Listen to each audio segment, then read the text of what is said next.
Good morning friends.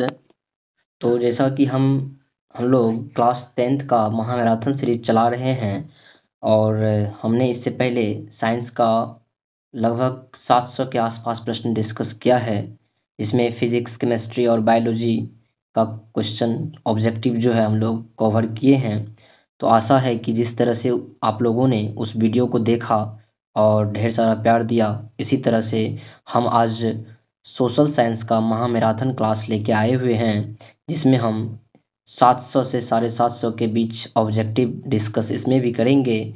और इस objective महामैराथन ख़त्म होने के बाद हम लोग जो आपके बोर्ड एग्ज़ाम में सब्जेक्टिव से रिलेटेड प्रश्न जो आने वाला होगा उसको प्रैक्टिस करेंगे हम लोग। तो दोस्तों, देर न करते हुए चलिए हम लोग वीडियो में आगे बढ़ते हैं। पहला ऑब्जेक्टिव देखते हैं। देखिए, पहला ऑब्जेक्टिव कहता है कि 1871 में कौन सी संधि हुई थी? फ्रैंकफर्ट की संधि, पेरिस की संधि, वियना कांग्रेस या इनमें से कोई नहीं। तो दोस्तों, 1871 ईस्वी में जो संधि हुई थी वह कौन सी संधि थी? फ्रैंकफर्ट की संधि थी। दोस्तों, नेक्स्ट प्रश्न की ओर चलते हैं हम लोग। देखिए अगला प्रश्न क्या कह रहा है।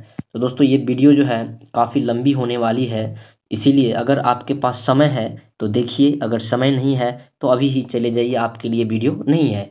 ठीक है। मैं दावे के साथ बोल सकता हूँ, अगर आप ये वीडियो देख के जाते हैं तो आपका जो एग्ज़ाम में प्रश्न आएगा, लगभग मेरे अंदाज से एक दो प्रश्न इधर उधर होगा, लेकिन बाकी सारा प्रश्न इसी ऑब्जेक्टिव से रहेगा, देख लीजिएगा आप लोग। ठीक है। तो देखिए, दूसरा ऑब्जेक्टिव क्या कह रहा है कि 1830 की क्रांति के बाद फ्रांस में किस प्रकार का शासन स्थापित हुआ? तो देखिए, पहला है संघीय शासन व्यवस्था, दूसरा है संवैधानिक राजतंत्र, तीसरा है गणराज्य और चौथा जो है ऑप्शन डी में है अधिनायकवाद। तो 1830 की क्रांति के बाद जो है ना, फ्रांस में ये जो शासन थी वो संवैधानिक राजतंत्र स्थापित हुआ था। ठीक है। तो चलिए नेक्स्ट प्रश्न की ओर चलते हैं। तीसरा प्रश्न कह रहा है कि जर्मनी के एकीकरण के लिए कौन उत्तरदायी था? काउंट काबूर, बिस्मार्क और गैरीबाल्डी मेजनी। तो देखिए, जर्मनी के एकीकरण के लिए जो है ना, ये उत्तरदायी था बिस्मार्क। दोस्तों, आप लोग भी क्या कहते हैं, इसका आंसर देते चलिए। ठीक है, आंसर देते जाइएगा। तो आप लोग भी क्या कहते हैं, एक क्या कीजिए, प्रयास कीजिए, कॉपी और पेन अपने पास रखिए और ऑब्जेक्टिव जो है नंबरिंग कर लीजिए 1 से लेकर 100 तक, और देखिए कि आपका कितना ऑब्जेक्टिव सही होता है। दोस्तों, अगर जितना ऑब्जेक्टिव सही हो रहा है, कमेंट बॉक्स में कमेंट कीजिएगा कि मेरा इतना सही हो रहा है। आपको इससे अंदाज लग जाएगा, एक तो आप टेस्ट भी दे दीजिएगा और उससे अंदाज भी लग जाएगा आपका तैयारी किस तरह से चल रहा है। ठीक है। चौथा है क्विक रिवीजन है। दोस्तों, एग्जाम के एक दिन पहले आप इस वीडियो को देख के जाइएगा। जिस दिन आपका एग्जाम होगा उस दिन आप रात में ये वीडियो देख लीजिएगा और चले जाइए एग्जाम देने के लिए। आपको देखिएगा इसमें से कितना क्वेश्चन रहता है। आप आकर के कमेंट जरूर कीजिएगा एग्जाम देने के बाद। ठीक है। फ्रैंकफर्ट की संधि किस वर्ष हुई थी? 1864 में, 1866 में, 1870 में, 1871 में। तो दोस्तों, फ्रैंकफर्ट की जो संधि हुई थी ना, 1871 ईस्वी में हुई थी। ठीक है।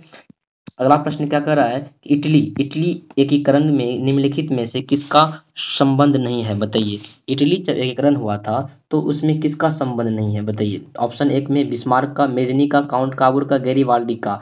तो इटली के एकीकरण में जो है ना, बिस्मार्क का जो है उससे इस एकीकरण से संबंध नहीं है। ठीक है। अगला प्रश्न क्या कर रहा है कि इटली और जर्मनी के एकीकरण के विरुद्ध निम्न में से कौन था? इंग्लैंड, रूस, ऑस्ट्रेलिया और प्रसा। तो देखिए, इटली और जर्मनी के बीच जो था ना, ऑस्ट्रेलिया था। कौन था? ऑस्ट्रेलिया। चलिए अगला प्रश्न क्या कर रहा है। देखिए, सातवां प्रश्न का है ऑब्जेक्टिव कि जर्मनी के एकीकरण का प्रमुख वास्तुकार कौन था? मेजनी, गैरीबाल्डी, लेनिन या बिस्मार्क। तो मेजनी का जो एकीकरण हुआ था ना, उसमें प्रमुख वास्तुकार कहने का मतलब ये था बिस्मार्क साहब थे। कौन थे? बिस्मार्क। ठीक है। देखिए, आठवां प्रश्न क्या कर रहा है। आठवां कह रहा है कि फ्रैंकफर्ट की संधि पर हस्ताक्षर कब हुई थी? 1863 में, 1864 में, 1871 में, 1872 में। तो फ्रैंकफर्ट की संधि पर जो है ना, हस्ताक्षर जो है 1871 ईस्वी में हुई थी। कभी दोस्तों? 1871 में हुई थी। ठीक है।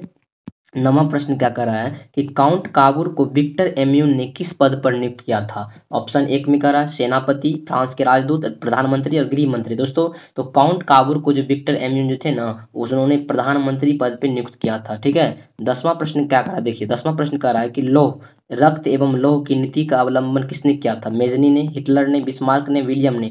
दोस्तों हम जो ये सीरीज चला रहे हैं 2011 से लेकर के 2023 तक जितना भी प्रश्न पूछा गया है वो सारा ऑब्जेक्टिव आपको इसमें दिया गया है, और एक्स्ट्रा करके जो आने की संभावना है आपके एग्जाम में वो भी ऑब्जेक्टिव इसमें दिए गए हैं। ठीक है, तो आप लोग इसको रट जाइए। अगर आपको पीडीएफ चाहिए तो दोस्तों कमेंट कीजिए, हम आपको पीडीएफ प्रोवाइड करवा देंगे। ठीक है, ध्यान दीजिए।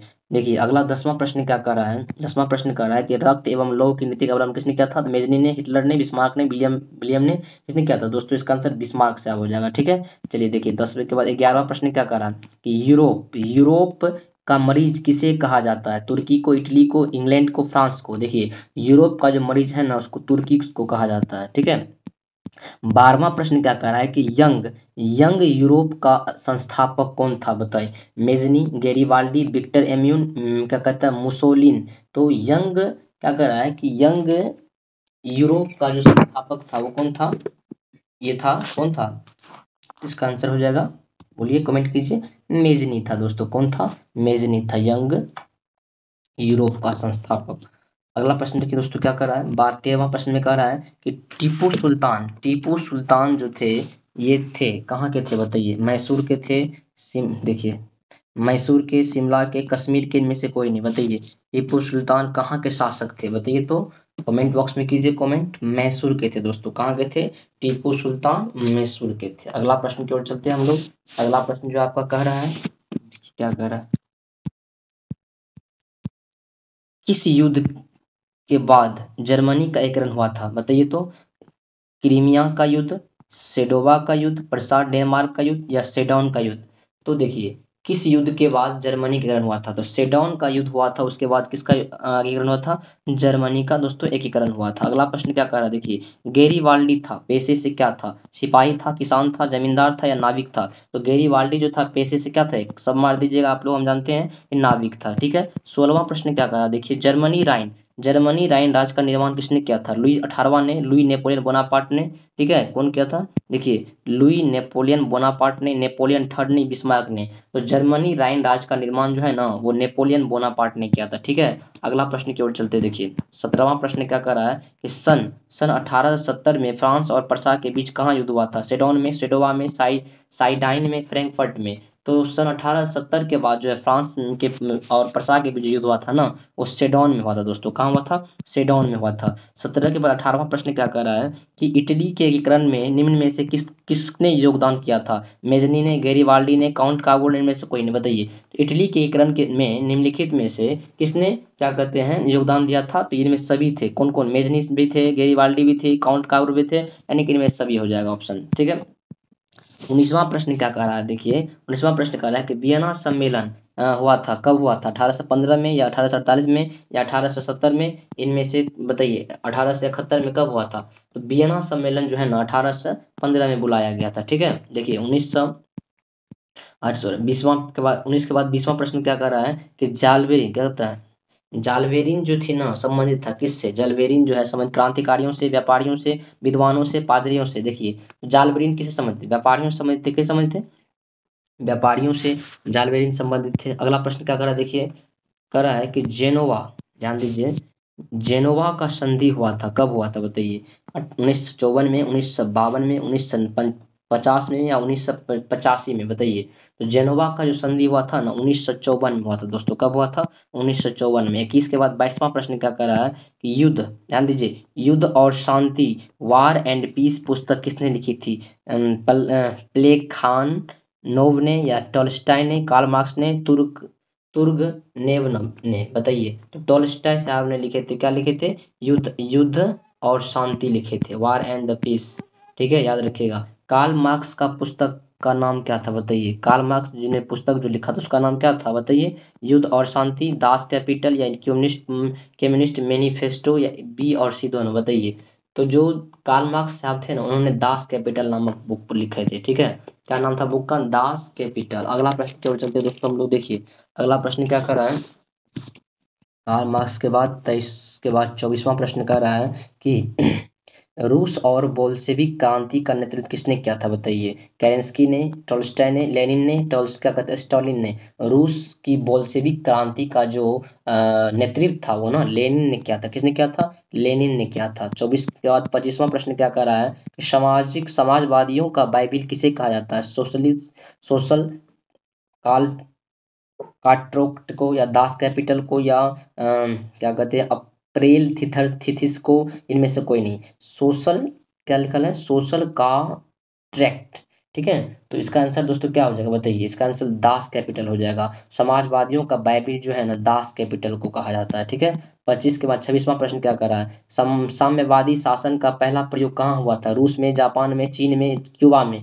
तो साम्यवादी शासन का जो पहला प्रयोग था वो रूस में हुआ था। कहाँ हुआ दोस्तों? रूस में हुआ था। 26 के बाद 27वां में क्या कर रहा है? कार्ल मार्क्स का जन्म कहाँ हुआ था? इंग्लैंड में, जर्मनी में, इटली में, रूस में। कार्ल मार्क्स का जन्म जो है ना वो कहाँ हुआ था? जर्मनी में हुआ था दोस्तों। ठीक है, 27 के बाद 28वां प्रश्न क्या कर रहा है? बोल्शेविक क्रांति ये कब हुई थी बताइए? जनवरी 1905 में, फरवरी 1917 में, नवंबर 1917 में, मई 1919 में। बताइए बोल्शेविक क्रांति कब हुई थी? बताइए जल्दी से कमेंट कीजिए। नवंबर 1917 में बोल्शेविक क्रांति हुई थी दोस्तों। ठीक है, याद रखिएगा। अगला क्वेश्चन कह रहा है कि 29वां प्रश्न क्या कहा देखिए? दास कैपिटल का प्रकाशन किस वर्ष हुआ था? 1848 में, 1864 में, 1867 में, 1883 में। बताइए। तो दास कैपिटल का जो प्रकाशन जो था ना वो 1867 में हुआ था। कब हुआ दोस्तों? 1867 में। 29 के बाद 30वां प्रश्न में क्या कर रहा है?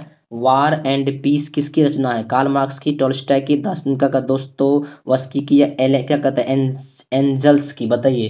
तो ये जो वार एंड पीस है ना ये टॉल्स्टॉय की रचना है। किसकी रचना दोस्तों? टॉल्स्टॉय साहब की रचना है। 30 के बाद 31वां प्रश्न में क्या कर रहा है? देखिए, मार्क्स ने 1867 ईस्वी में किस पुस्तक की रचना की जिसे समाजवादियों का बाइबिल कहा जाता है? समाजवादी घोषणा पत्र की, या दास कैपिटल की, द जर्मन आइडियोलॉजी की, या वर्ग संघर्ष की। बताइए। तो ये मार्क्स ने 1867 में किस पुस्तक की रचना की थी बताइए? तो दास कैपिटल नामक पुस्तक की रचना की थी कार्ल मार्क्स ने। ठीक है, ध्यान दीजिएगा। अगला कह रहा है 32वां प्रश्न में कह रहा है ब्रेस्ट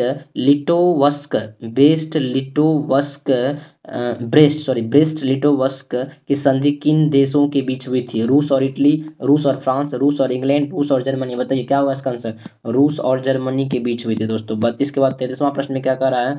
देखिए, निम्नलिखित में किसे साम्यवाद के संस्थापक के रूप में माना जाता है? लेनिन को, स्टालिन को, क्या कहता है, जेडोंग को, या कार्ल मार्क्स को। बताइए। तो कार्ल मार्क्स को जो है ना साम्यवादी संस्थापक के रूप में माना जाता है। ठीक है, अगला प्रश्न कर रहा है 24वां प्रश्न क्या कर देखिए?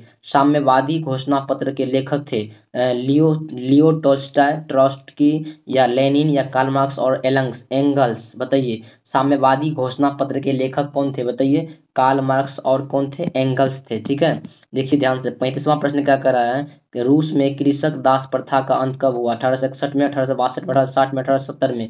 तो रूस में जो है दास क्या कहते हैं, रूस में कृषक दास प्रथा का अंत जो है 1861 ईस्वी में हुआ था। ठीक है, 36वां प्रश्न क्या कह रहा है? रूस में जार का क्या अर्थ होता है? पीने का बर्तन, पानी रखने का मिट्टी का पात्र, रूस का सामंत, या रूस का सम्राट। देखिए, रूस में जार का अर्थ जो होता है ना वो रूस का सम्राट होता है दोस्तों। क्या होता है? रूस का सम्राट। 36 का सजेशन क्या कर रहा है कि देखिए, रॉबर्ट ओवेन कहाँ के निवासी था? बताइए। फ्रांस के, जर्मनी के, ब्रिटेन के, ऑस्ट्रेलिया के।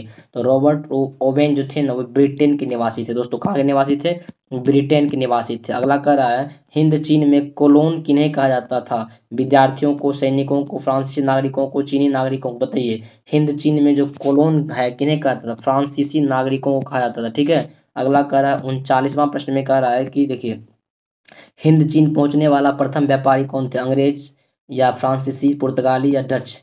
तो हिंद चीन पहुंचने वाला प्रथम व्यापारी था पुर्तगाली दोस्तों। कौन थे? पुर्तगाली थे। 40वां प्रश्न में क्या करा है? अंकोर वाट का मंदिर कहाँ स्थित है? वियतनाम में, लाओस में, या कंबोडिया में, थाईलैंड में। बताइए। अंकोर वाट का मंदिर जो है ना कंबोडिया में स्थित है दोस्तों। कहाँ स्थित है? कंबोडिया में। 41वां प्रश्न क्या करा? अंकोर वाट के मंदिर का निर्माण किस शासक के द्वारा करवाया गया था? सूर्यवर्मन द्वितीय के द्वारा, नरोत्तम सिंहानु के द्वारा, दोस्तोयेव्स्की के द्वारा, एंजल्स के द्वारा। बताइए। तो सूर्यवर्मन द्वितीय के द्वारा जो है ना अंकोर वाट का मंदिर का निर्माण करवाया गया दोस्तों। 41 के बाद 42वां प्रश्न क्या कर रहा है? देखिए, 42वां कह रहा है कि मार्च 1946 में फ्रांस एवं वियतनाम के बीच होने वाला समझौता किस नाम से जाना जाता है? बताइए। तिंत तिंत सिन, या टन या हो चिन मिन या इनमें से कोई नहीं, बताइए। तो इसका नाम होगा 1946 में जो फ्रांस एवं वियतनाम के बीच जो समझौता हुई थी वो इसमें दे नहीं है, इनमें से कोई नहीं होगा। ठीक है दोस्तों, देखिए 42 के बाद 43वां प्रश्न में क्या कह रहा है, 43 नंबर प्रश्न में कह रहा है कि the history of the Laos Vietnam, the history of the Laos Vietnam किसने लिखा है, बताइए। हो चिन मिन ने, फान बोई चाउ ने, क्वांग ने, त्रियू ने। दोस्तों ये हो चिन मिन नाम है, याद रखिएगा। ठीक है ना, तो ये कौन लिखा है, फाइन बू चाउ ने लिखा है कौन चीज, the history of Laos Vietnam. ठीक है, 44वां प्रश्न कह रहा है कि उत्तरी एवं दक्षिणी वियतनाम का एकीकरण कब हुआ था, 1965 में, 1968 में, 1970 में, 1975 में, बताइए।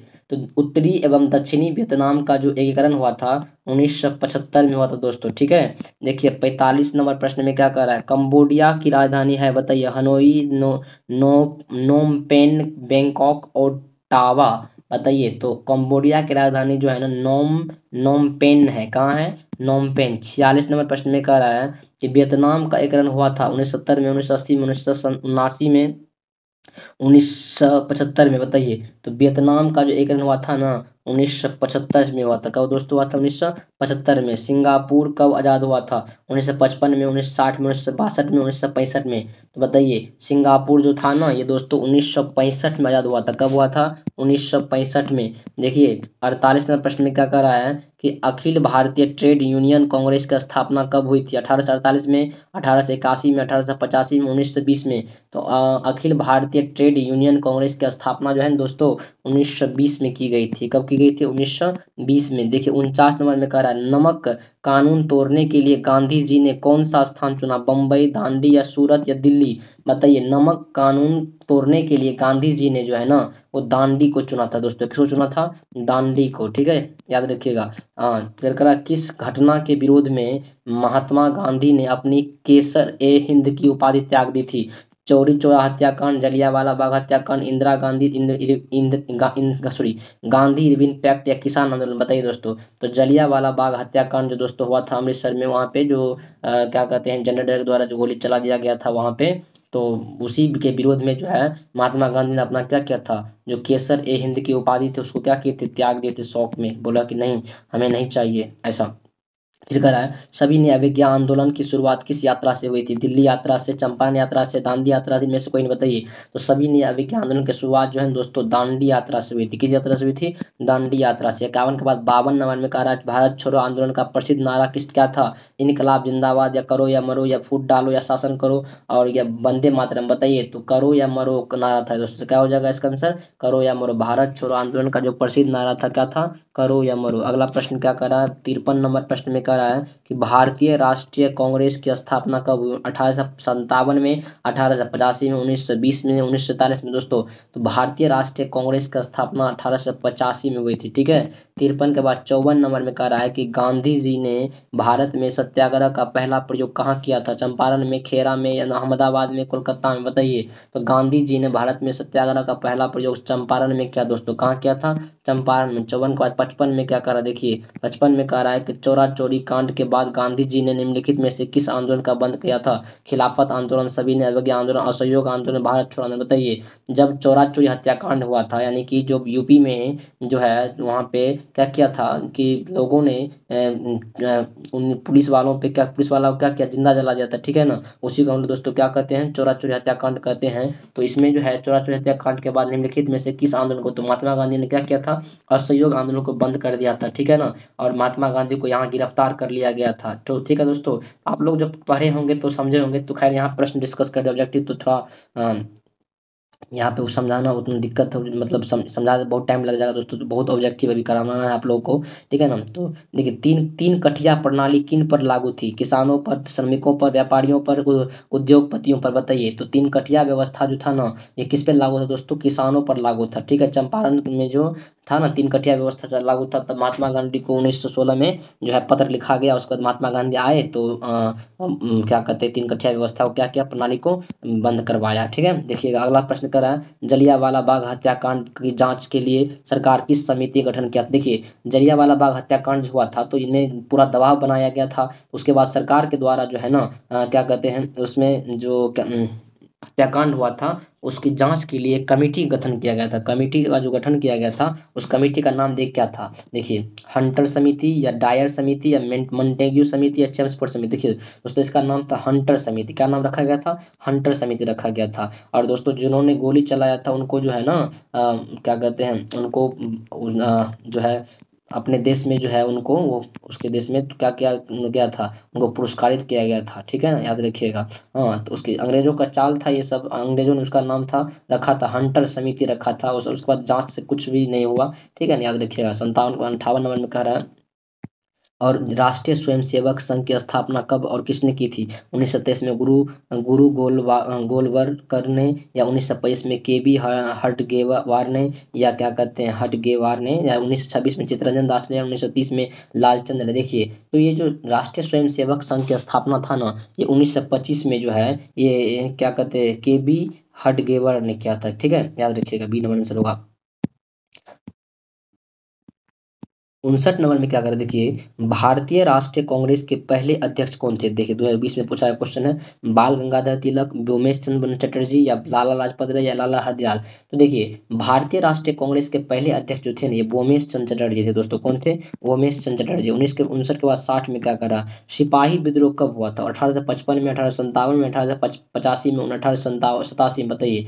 तो सिपाही विद्रोह जो है ना 1857 ईस्वी में हुआ था। ठीक है, 60 के बाद 61 में कह रहा है कि फूट डालो और राज करो नीति किसने अपनाई थी, अंग्रेजों ने, पारसियों ने, या मुसलमानों ने, या पंजाबियों ने। देखिए अंग्रेजों ने क्या किया था, फूट डालो और राज करो की नीति अपनाया था। ठीक है, तो इसका आंसर ए हो जाएगा दोस्तों। 62 नंबर में कहा है कि जलियांवाला बाग हत्याकांड कब हुआ था, बताइए। 6 अप्रैल 1919 को, 9 अप्रैल 1919 को, या 13 अप्रैल 1919 को, या 1 मई 1919 को, बताइए। तो ये जलियांवाला बाग हत्याकांड था ना 13 अप्रैल 1919 को हुआ था। ठीक है। 63 नंबर में कह रहा है कि वेदों की ओर लौटो नारा किसने दिया था, रामकृष्ण परमहंस ने, स्वामी विवेकानंद ने, स्वामी दयानंद सरस्वती ने, इनमें से कोई नहीं। देखिए वेदों की ओर लौटो इसका नारा जो है ना स्वामी दयानंद सरस्वती ने दिया था। ठीक है, याद रखिएगा। 64 नंबर में कह रहा है कि ब्रह्मा समाज की स्थापना किसने की थी, बताइए। राजा राम मोहन राय ने, दयानंद सरस्वती ने, विवेकानंद ने, रामकृष्ण परमहंस ने, बताइए। तो ये जो ब्रह्म समाज की निर्माण था उन्होंने किसने किया था, राजा राम मोहन राय ने किया था। ठीक है, याद रखिएगा। गांधी कह रहा है गांधी ने साबरमती आश्रम की स्थापना किस वर्ष की थी, 1895 में, 1900 में, 1915 में, 1916 में, बताइए। तो गांधी जी थे उन्होंने क्या किया था, बताइए। कब 1895 या 1900 में कब उन्होंने क्या कहते हैं साबरमती आश्रम की स्थापना की थी, जल्दी कमेंट कीजिए दोस्तों आप लोग। 1915 में क्या दोस्तों, कब हुआ था, कब किया था दोस्तों उन्होंने, 1915 में। ठीक है, याद रखिएगा। तो गांधी जी ने साबरमती आश्रम की स्थापना 1915 में किया था। अगला प्रश्न की ओर चलते हैं दोस्तों। 65 के बाद 66 में कहा है, ये क्या कह रहा है, असहयोग आंदोलन का प्रस्ताव कांग्रेस के किस अधिवेशन में पारित हुआ था, सितंबर 1920 कलकत्ता अधिवेशन में, या अक्टूबर 1920 अहमदाबाद अधिवेशन में, नवंबर 1920 फैजपुर अधिवेशन में, दिसंबर 1920 नागपुर में, बताइए। तो ये जो सितंबर 1920 कलकत्ता में अधिवेशन हुआ था दोस्तों, तो वहीं पे यह असहयोग आंदोलन का प्रस्ताव कांग्रेस के द्वारा क्या किया था, प्रस्तावित किया गया था। देखिए अलग अलग पूर्ण स्वराज की मांग का प्रस्ताव कांग्रेस के किस वार्षिक अधिवेशन में पारित हुआ था, 1929 लाहौर के अधिवेशन में, या 1931 कराची के अधिवेशन में, 1933 कलकत्ता अधिवेशन में, 1937 बेलगांव अधिवेशन में। दोस्तों पूर्ण स्वराज की मांग जो है 1929 में लाहौर में क्या कहता है अधिवेशन पारित हुआ था। ठीक है, याद रखिएगा। 68 में कह रहा है कि वल्लभ भाई पटेल को सरदार की उपाधि किस आंदोलन से मिली थी, बारदौली का आंदोलन, अहमदाबाद आंदोलन, या खेरा आंदोलन, या क्या कहते हैं चंपारण, बताइए आंदोलन, बताइए। तो गांधी जी को जो वल्लभ भाई को जो सरदार पटेल की उपाधि दी गई थी ये बारदौली के आंदोलन, कहाँ दोस्तों, बारदौली के आंदोलन दिया। ठीक है, याद रखिएगा। 1969 में कह रहा है कि किस वर्ष साइमन कमीशन भारत आया था, 1922 में, 1924 में, 1927 में, 1928 में। देखिए तो साइमन कमीशन जो भारत आया था 1928 में आया था दोस्तों। ठीक है, अगला प्रश्न कर 70 नंबर का रहा है कि अखिल भारतीय किसान सभा का गठन किस वर्ष हुआ था, 1921 में, 1928 में, 1929 में, 1937 में, बताइए। तो क्या करा, अखिल भारतीय किसान सभा का गठन जो है ना 1936 में हुआ था दोस्तों। ठीक है, देखिए 70 का 71 में कह रहा है कि हिंद स्वराज पुस्तक के लेखक कौन थे, महात्मा गांधी, जवाहरलाल नेहरू, सुभाष चंद्र बोस, रविन्द्रनाथ टैगोर, बताइए। तो हिंद स्वराज पुस्तक के जो लेखक थे वे कौन थे? महात्मा गांधी थे दोस्तों। कौन थे? महात्मा गांधी। देखिए अगला प्रश्न करा है कि रंपा विद्रोह कब हुआ था? बताइए 1916 में, 1917 में, 1918 में, 1919 में? बताइए। तो रंपा विद्रोह था ना, ये कब हुआ था? जल्दी कमेंट कीजिए दोस्तों, कब हुआ था बताइए। 72 का आंसर 1916 में हुआ था रंपा विद्रोह। ठीक है, आप लोग पढ़े भी होंगे दोस्तों, याद होगा आप लोगों को। देखिए 73 नंबर प्रश्न में क्या कह रहा है, दिसंबर 1929 में किस नदी के तट पर नेहरू ने द्वारा क्या कहते तिरंगा फहराया गया था? गंगा, यमुना, रावी, सिंधु? बताइए जल्दी दोस्तों, कमेंट कीजिए। तो रावी नदी किनारे जो है ना, हमारे जो पंडित जवाहरलाल नेहरू थे, उनके क्या कहते हैं, नेहरू के द्वारा जो है ना, यहाँ पे कह रहे हैं ना, उनके द्वारा झंडा फहराया गया था। 73 के बाद 74 में कह रहा है कि क्रांतिकारी नेता सूर्य सेन का उपनाम क्या था? नेताजी, मास्टरदा या सरदार या मुखिया? बताइए क्या होगा इसका आंसर। यानी कि क्रांतिकारी नेता सूर्य सेन का उपनाम क्या था? मास्टरदा नाम था। क्या नाम था? मास्टरदा। B answer. 74 और 75 में क्या कर देखिए, 75 में कह रहा है कि किस कानून के विरोध में जलियांवाला बाग में सभा का आयोजन हुआ था? वर्नाकुलर प्रेस एक्ट, भारत राज्य सरकार अधिनियम 1858 या रॉयल एक्ट या इनमें से कोई नहीं? बताओ। तो क्या कर रहा है, किस कानून के विरोध में जलियांवाला बाग हत्याकांड हुआ था? बताइए। रॉयल एक्ट के विरोध में। किसके दोस्तों? Royal act. ठीक है।